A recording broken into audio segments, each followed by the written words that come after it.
My name is Nina. This is where I'm started. We are 5th year total medical university student.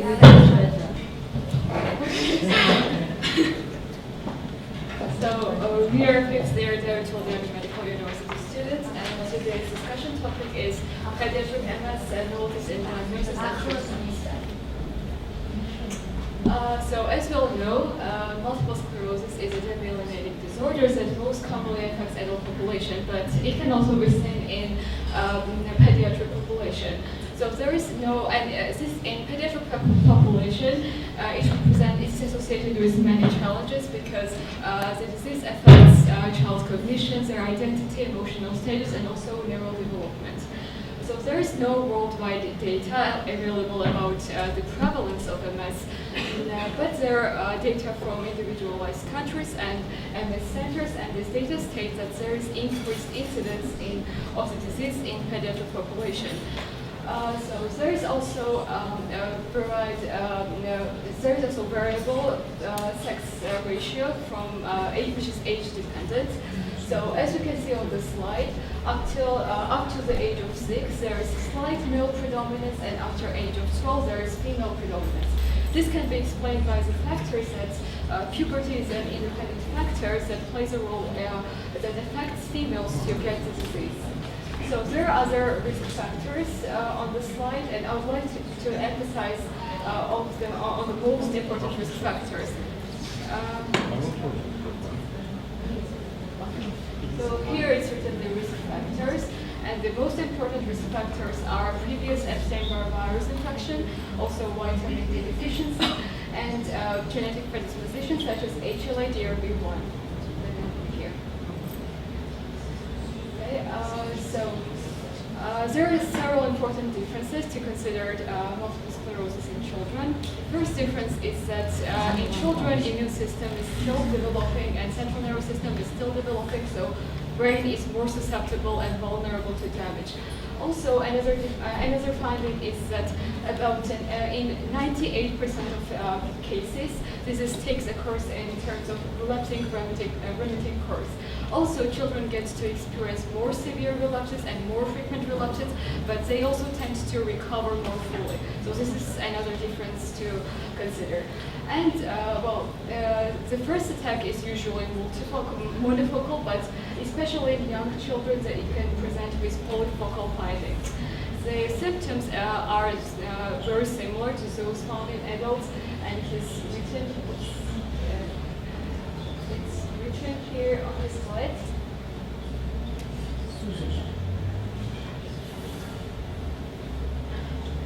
Well, yeah, there. Teamwork is reading. Yeah.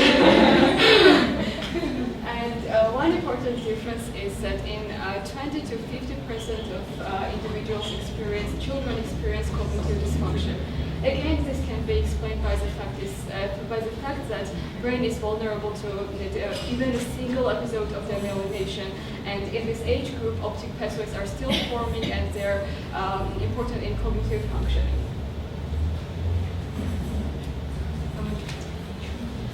Before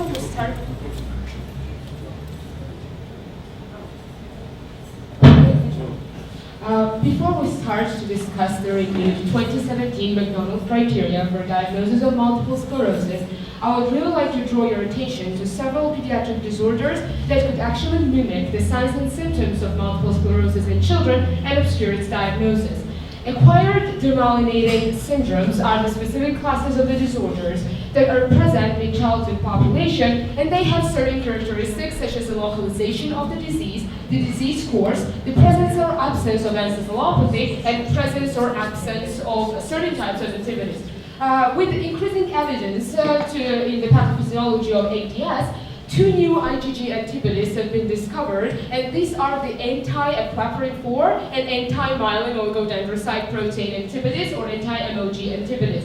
Their importance can actually be highlighted when we're trying to diagnose the neuromyelitis optica, which is actually the diagnosis of exclusion. And if the anti-aquaporin antibodies are positive in the CSF, then only one additional criteria, such as, for example, the presence of optic neuritis, is needed for the diagnosis. When we're talking about the multiple sclerosis, there could be monofocal or multifocal presentations at start in children, and also we should say that compared to adults,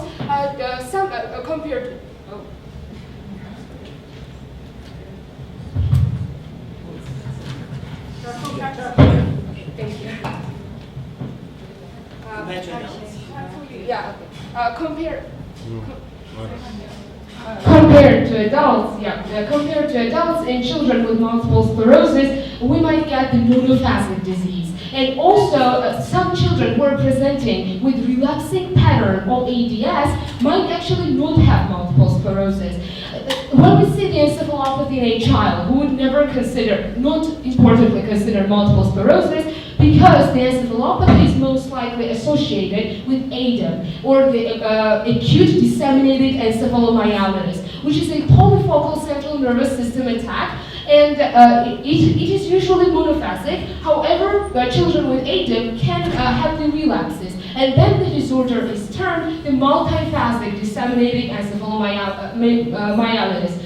The thing is that 50% of patients with ADM and almost all patients with MDEM turned out to be anti-MOG antibody positive.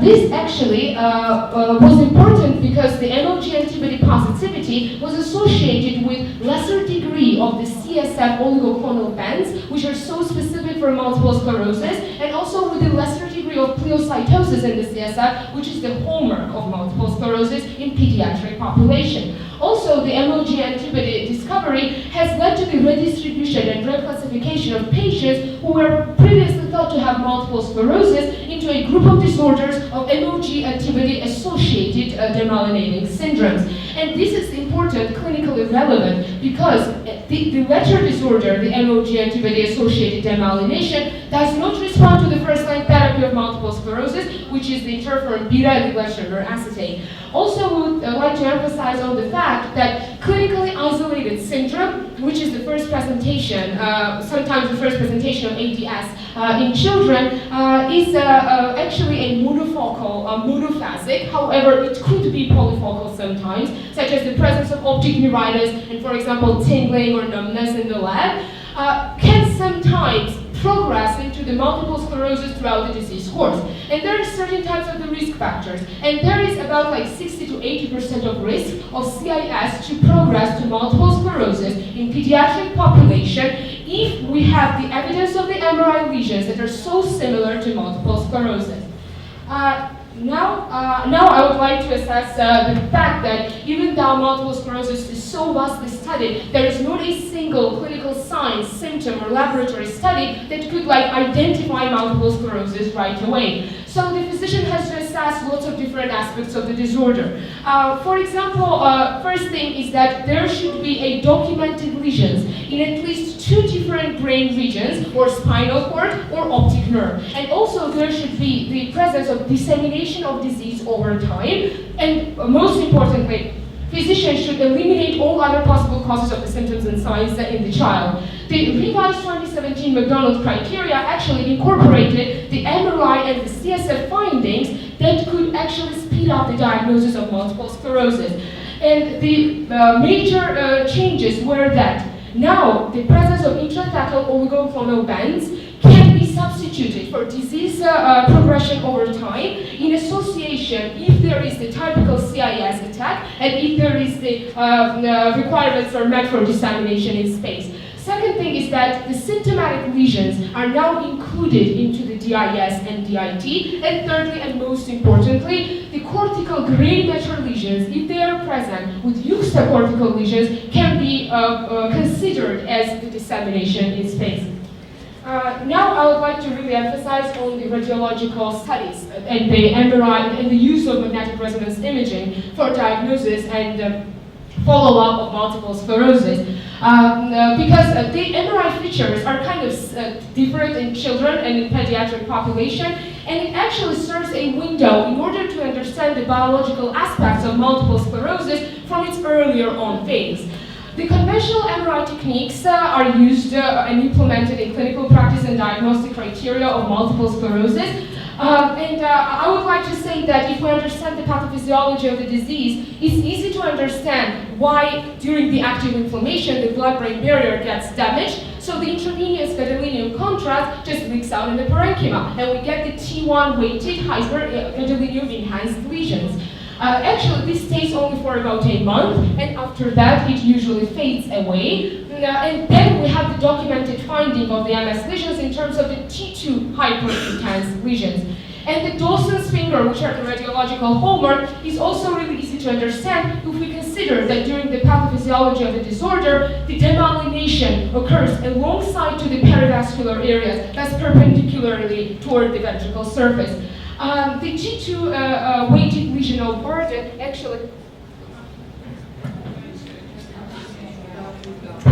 T2 weighted lesional burden actually can correlate with the clinical severity of the disorder, as well as can the brain atrophy. And I would like to emphasize on one more fact, that dissemination in space, even though it's similar to the definition of dissemination in space in adults, dissemination in time is really different in pediatric population. The first thing is that children older than 12 years of age can actually be documented to have the dissemination in time if on the first baseline MRI, providing the fact that those gadolinium enhancing and non-enhancing old or clinically silent lesions are presented. However, this is not a sensitive and specific prognostic marker for children younger than 12 years of age, so in that case we just need the serial MRIs in order to document the DIT.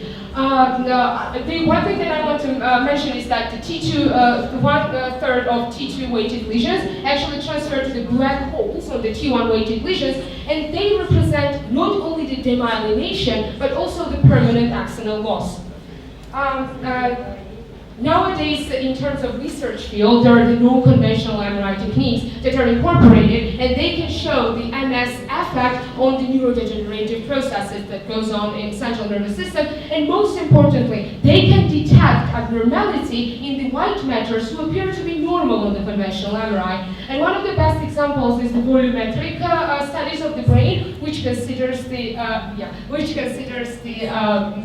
actually the brain volume and its changes. And in pediatric population, it is also really important because, the brain atrophy correlates with the cognitive dysfunction. And can we go on further to have treatments? Run to the end.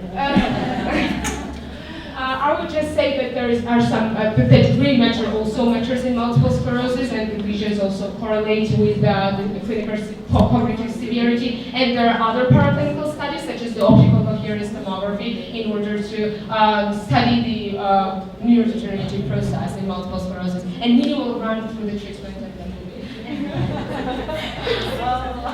well, first I would like to mention that there are several biomarkers that are emerging. Some of them are already implemented in clinical practice, and some of them are still undergoing the research. I would like to only pay attention to the few of them. So this one here, this is JCV antibody titers. So as we all know, JC virus, or Kuniga virus, is a human poliovirus that affects around 70 to 90% of population. So it's usually acquired during childhood or adolescence. So in immunocompromised state, the virus reactivates and it leads to severe PML, defined as progressive multifocal encephalopathy. And it is characterized by mortality rates from 20 to 50%. So why is this information important? Well, as we all know, one of the most effective treatments is natalizumab. So natalizumab is associated with a rare adverse effects. In 1% of population, it leads to virus reactivation because it produces immunocompromised state and it has an adverse effect to develop PML. So there have been implemented new methods, and which use ELISA-based methods to detect antibody titers against JC virus to check if the patient is infected with this virus. So around 50% of population, 50% of patients are seropositive, and only 1% of them actually develop PML. So this means that a more specific biomarker is needed to assess and strategize more optional treatments. So another